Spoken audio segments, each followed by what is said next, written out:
You're listening to WOBY,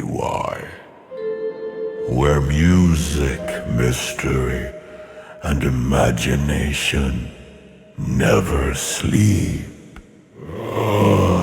And now we go one step beyond.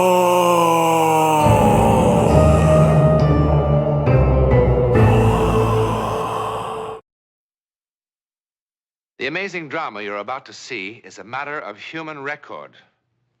You may believe it or not, but the real people who lived this story, they believe it. They know. They took that one step beyond.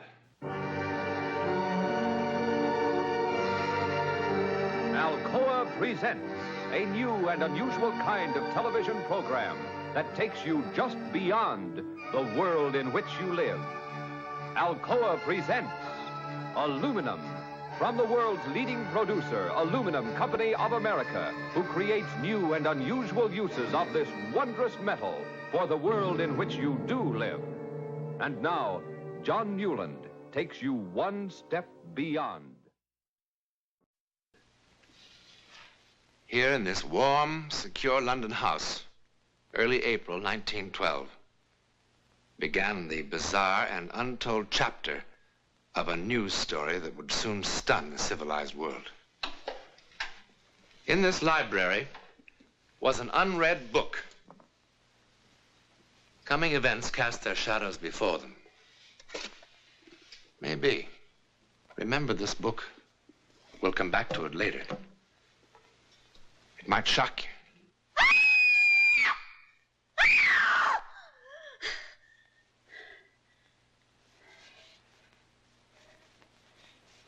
Mother. Mother. Mother. Mother! Mother!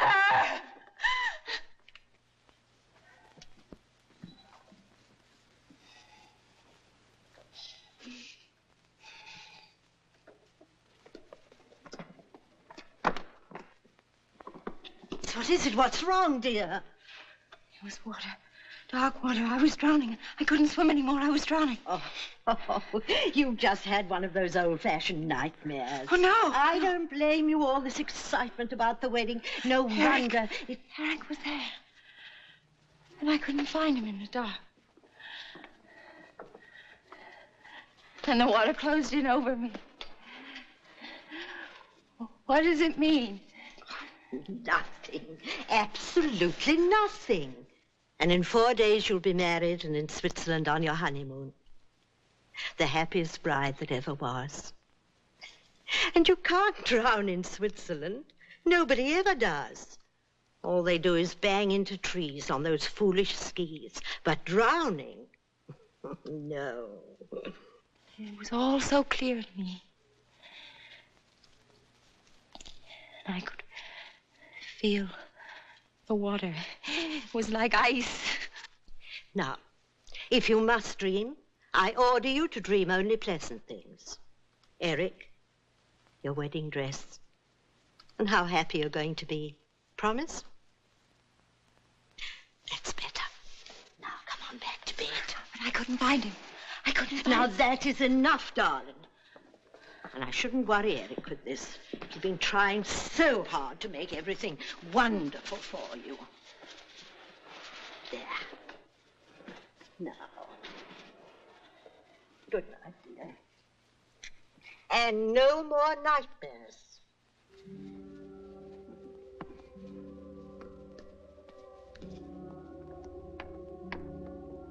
Good night.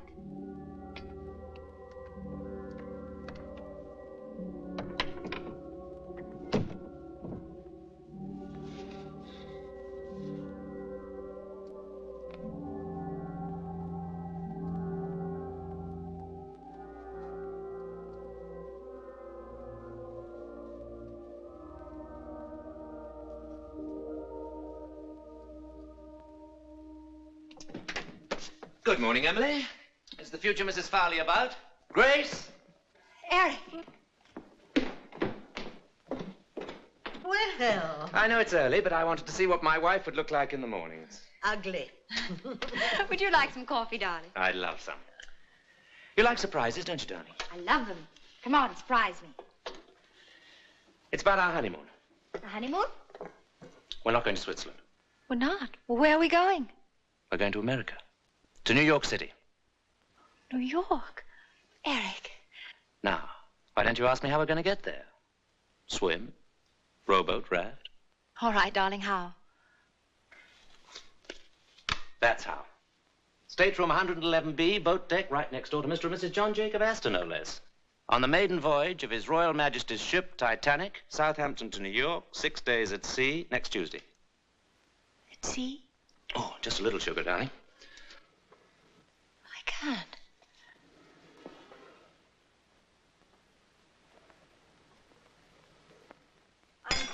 I can't believe it. I can hardly believe it myself, but the office has connections.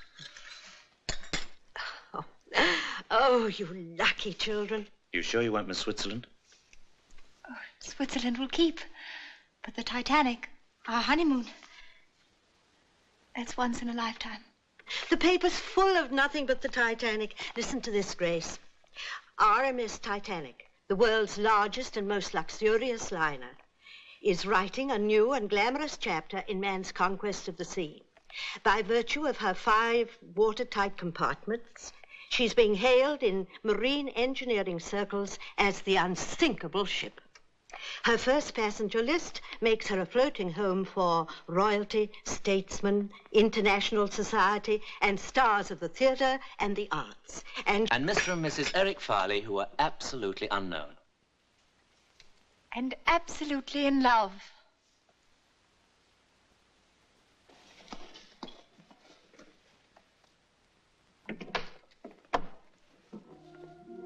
Grace. Grace.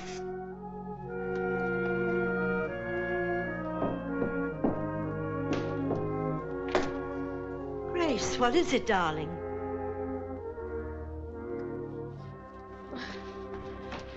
What is it?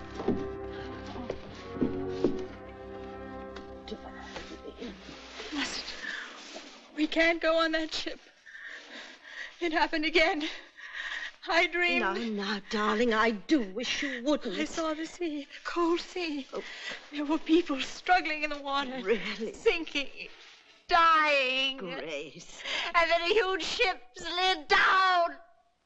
Down. Now, it's just a bad dream. Besides, that ship couldn't be the Titanic. The Titanic can't sink. Everyone knows that. I saw a lifeboat tossing in the water. There were letters on the side of it. I saw. Really? So clearly I saw the word Titanic on the side of the boat. I did. I did. I did. I did. I did. I did. I did. Your intuition should tell you that what you see next is not a dream. It can come true. Just what I've always wanted. Only my own dear Aunt Agatha would have guessed. Have you ever kept birds, my darling? No, neither have I. You ever thought of keeping birds? Neither have I. And by all means, write dear Aunt Agatha and tell her she's made us very, very happy. I will.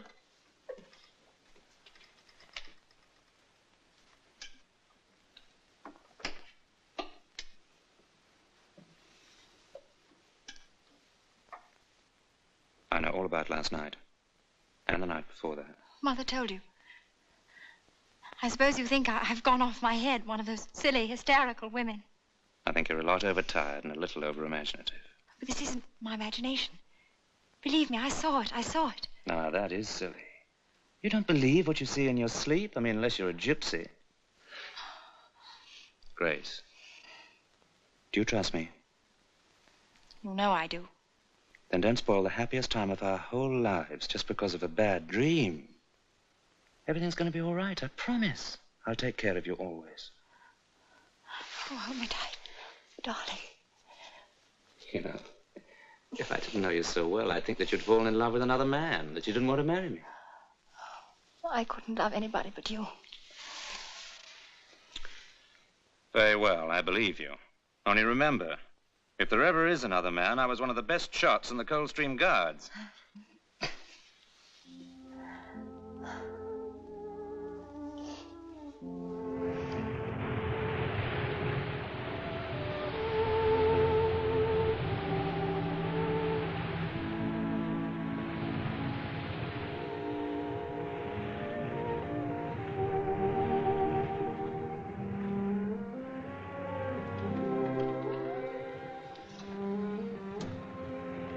Are you asleep? I think I will keep a bird after all. I beg your pardon. That would please your Aunt Agatha, wouldn't it? Terribly. Did you have any particular species in mind? Oh, a lovebird, of course. Well, naturally, lovebird.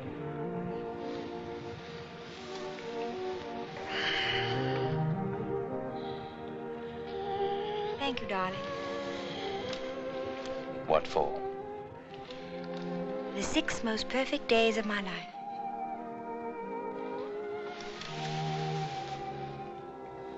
How lovely you are. And very young. Could be even better days.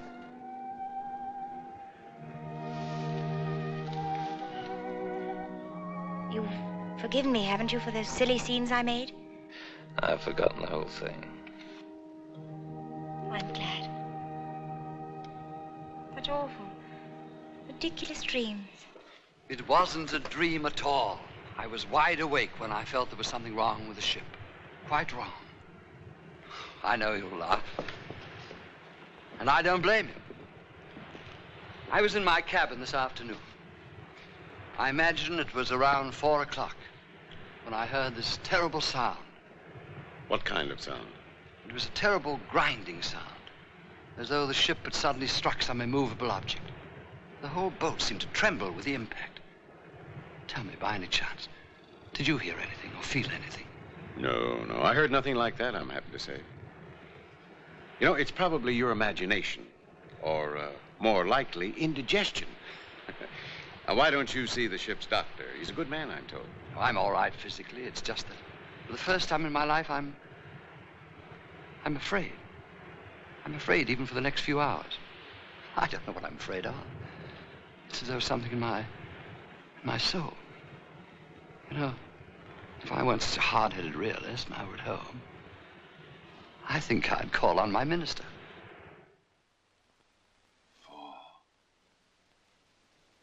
4, 6. 4, 6.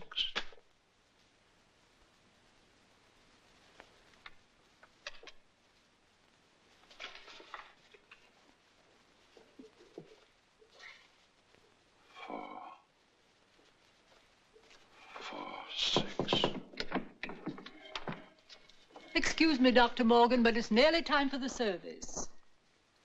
Miss Parsons, I'd like the congregation to sing hymn number 446 tonight. But, Dr. Morgan, the hymns for tonight are already posted in the church, and the organist... Please, 446. I didn't know that was one of your favorite hymns. It isn't. I don't even know the words. I simply know that we must sing it tonight.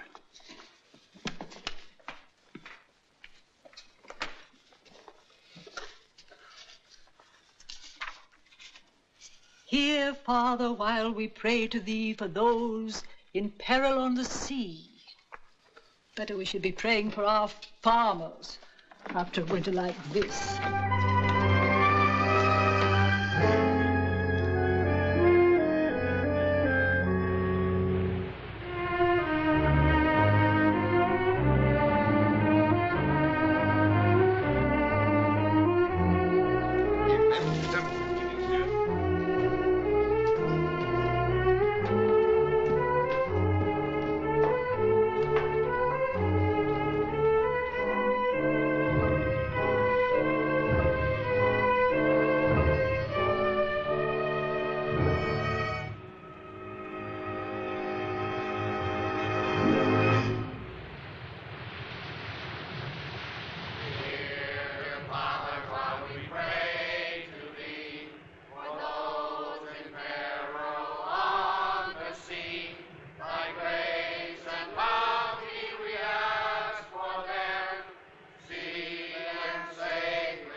see one almost forgets it's Sunday. What is it, darling? Nothing. You're cold. Come to bed.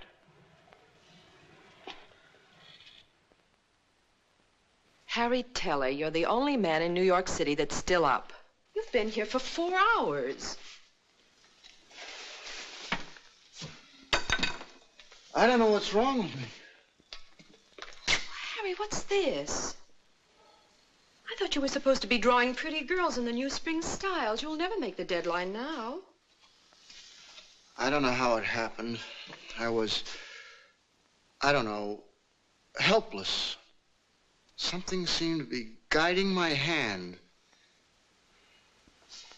I can't explain it. You're tired. You've been working too hard. Now, come on. No. No, it's not that. Harry, let's go to bed.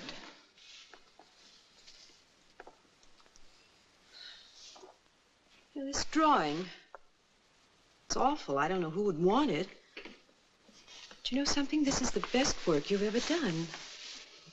I've never seen you do anything like this before. All of this detail in here. And Harry, what is it?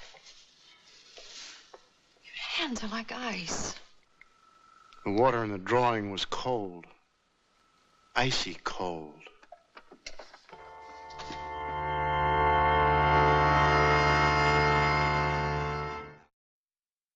If you listen carefully, we will prove our ability to transfer our thoughts to you.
The devil are you doing?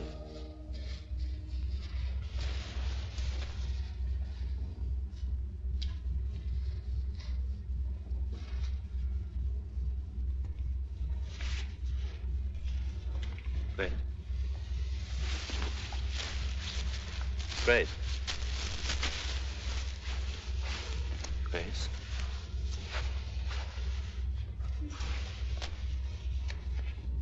Grace. What happened? What's the matter? Everything's all right now. You come back to bed. I don't understand. I was sleeping and someone was screaming, hurry, that we need warm clothes. And I must... What's wrong with me? I must be losing my mind. Oh, I'm losing my mind. Darling, you're driving me out of mind, you know. Look, I'm not John Jacob Astor or a member of the nobility. I've saved for 2 years for this trip, wanting it to be a perfect honeymoon, and to have it spoilt by such childish nonsense. Oh, I'm sorry, Eric. I'm sorry. All right, darling, you're forgiven. I just don't make a habit of pitching my best clothes on the floor.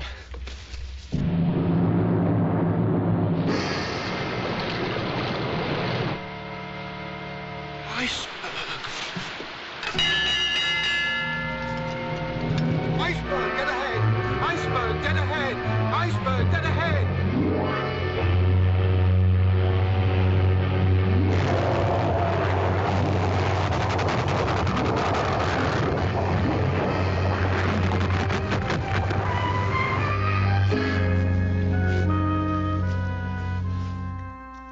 engine seems to have stopped.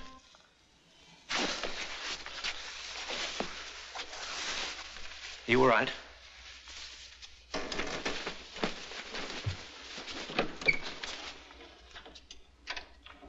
Oh, Stuart. Sir? The engine seemed to have stopped. What was it? There was some report of an iceberg, sir. The captain stopped the vessel, sir, just to be on the safe side, you know. What an incredible ship. What service? They run out of ice at the bar, so what happens? We hit an iceberg. Good fresh ice. That's what I like. It's all over the deck. Have a drink, chum. No, thank you. Never seen an iceberg, darling. Shall we go and have a look? That's a good idea. We'll wrap up good and warm. Captain's orders, go to your lifeboat station. Please dress warmly. Now, there's no need to panic. Just take it nice and easy. It's just a precaution, darling. Remember what the captain said tonight? The ship that nothing in the world could sink?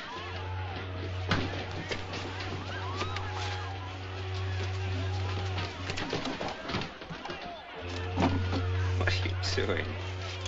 Trying to impress an iceberg with your jewels? Just in case we might not be coming back. Oh, come on.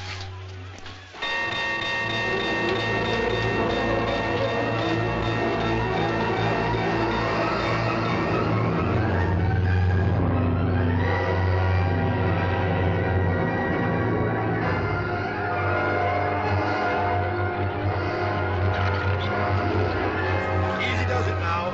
Women and children only. Men will follow later. There we go. Yeah, jump up. Right. There's the little one. Here's the young fellow. Take care of him, will you? Yes, sir. No! Thank you, madam. No! No! I won't go without you. Hush, No! my darling, hush. No! Now stop it. Listen to me. Have you forgotten your wedding vows so soon? Love, honor, obey. Now you go with the other women in boat 4. I'm sorry. I love our marriage. All 6 days, 5 hours, and 20 minutes of it. I even loved our first fight. If you ever have another bad dream, I'll listen to you. Every word. Come, madam. It's all right. It's all right.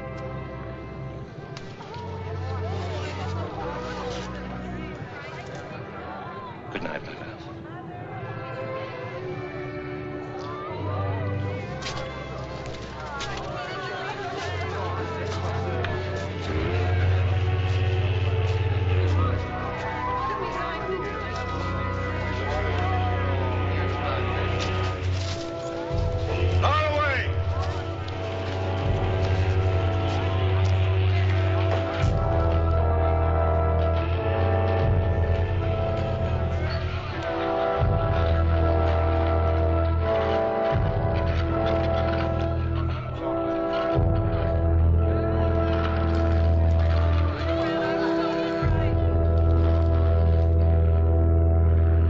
Eric Farley never came back to this house. Over 1,500 people perished that dreadful night aboard the Titanic. Eric Farley was among them. You've seen some of the unexplained supernatural events surrounding the life and death of a great ship. Now, do you remember this book? It's a novel published in 1898, 14 years before the ill-fated vessel was even dreamed of. The title, Futility. Its author, Morgan Robertson. It's a story about the largest liner ever built, carrying on its maiden voyage the rich and great of the world. Then, on an April night, it struck an iceberg. The vessel in this book was 70,000 tons. The Titanic, 66,000 tons. The length of the ship in these pages, 800 feet. The Titanic, 882 feet. Both made 25 knots. Both carried about 3,000 passengers. Both liners had lifeboats for only a fraction of that number. And both were considered unsinkable. Oh, one more thing. The author called his ship the Titan. In a moment, something else to think about.